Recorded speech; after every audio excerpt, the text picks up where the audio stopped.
The first place that I think we always kind of land on, it's not where most organizations think of or want to start, is staffing, right? Because we know that talent ultimately drives everything, right? You can have great strategy and you can have an amazingly generous donor base, but if you have no one to do the work, it doesn't matter.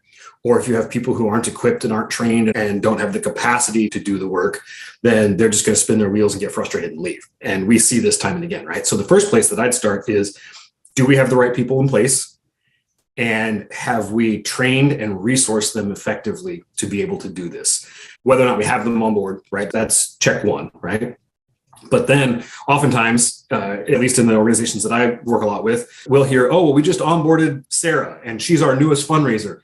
And then when you ask about their onboarding process and their training process, it's something like, well, we gave them the employee manual and the IT manual, and we showed them where their desk is, and they have their email, and we gave them a list.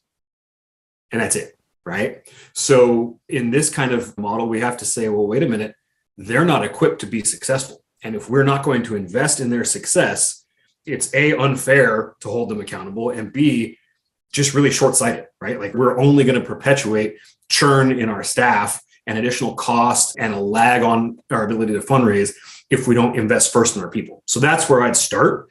And then I'd go from there into making sure that we've aligned our budget and our strategy, and we've actually brought alignment on our staff, that people that, it's not just the C-suite that agrees this is a good way to make change, but that we've actually socialized that across the team and allowed them to speak into and raise questions and challenges, and sort of co-developed this new strategy together, so that on day two, when we show up, it's not me forcing something down your team's throat and they're like, well, wait a minute, it was working just fine yesterday.